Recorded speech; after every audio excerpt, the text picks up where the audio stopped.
All right, we're continuing in Genesis, and I'm reading more about Isaac and his family, specifically his sons. So, Isaac at this point is an old man, and I'm just gleaning from the Bible that he's probably blind by this point. He basically tells his older son, hey, go out into the wilderness and catch me some wild game and make me my favorite meal. When you come back, I'll bless you. And then his younger brother, not Isaac's, Esau, I think Esau is his name. Esau's younger brother Jacob overhears this as well as Isaac's wife Rebekah. And Rebekah goes to Jacob and says, "Hey, while he's gone, go get a sheep. I'll go and cook it up, and you can pretend to be Esau, so you can get the blessing."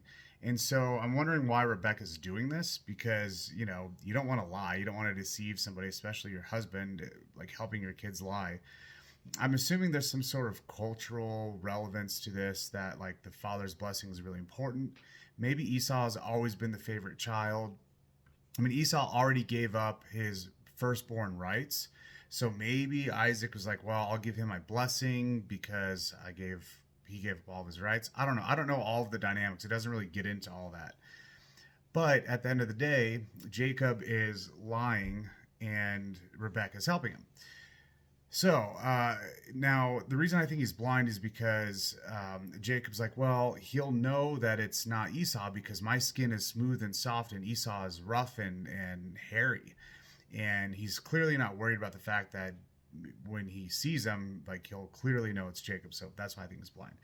But anyways, so Jacob, they kind of come up with this plan, and Jacob brings him this meal, and Isaac is like, is this really you? Like, he's pretty skeptical. But Rebecca thought to have Jacob put on Esau's clothes, and he put like the sheepskin on him to make him feel furry. So Esau must have been like super super hairy. But anyway, so Jacob goes in there, gives him the meal, and Isaac's like, is this really you? And come closer. And when he smelled the clothes, he was like, oh, this is you, Esau. So he gave Jacob Esau's blessing. So while all this is happening, Esau's out hunting. He comes back and he's like, here, Isaac, here's dad, here's this meal. Like, go ahead and give me your blessing now. And Isaac's like, I already gave you my blessing. What are you talking about? And I can't take it back. So if I was deceived, then like, too bad for you.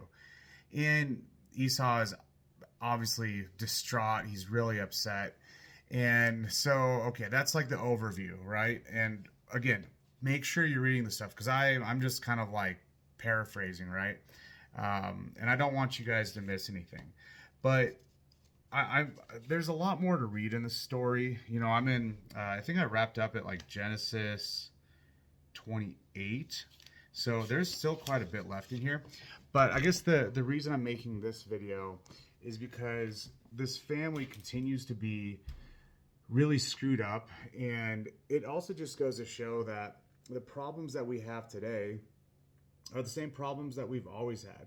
In this case, it's family dysfunction. So my guess is that Esau was the favorite child, at least in the eyes of Isaac, and maybe Jacob was always looked at as second fiddle. And these are flawed people that have to deal with the same stuff. It's not like we're in this. I think there's a lot of talk about how like our world's so crazy right now and it's so much worse than it's ever been. And it's like, no, our world has always been bad and full of like destruction and death since the Garden of Eden. And there's really nothing new about it. The only difference is that we're all aware of it. So, what do I get out of the Bible? Like, do I get any special Jesus fairy dust on me? Not really. But what it further connects me to the Bible to say like, hey, man, these people, they were real people. This is a true story. This happened. And I think part of the proof is that is if some author was to go in and just make up a story, like they wouldn't go into all this detail to lay out the the controversy and struggles that these people are dealing with on like a daily basis. So that's it for now. I still have a lot to read on it, so maybe there's more forthcoming that will enlighten me on like the purpose of the story. But so far, that's where my head's at on all that. So keep it up, guys. Yeah, I guess that's it for now. I'm gonna try to get through the rest of Genesis because I don't like making these shorter videos where I don't really know what I'm talking about yet, but I do like to still put my thoughts out there to help kind of help me process. But also, again, I want to inspire everybody. Read your Bibles, please. All right, thanks, guys. Bye.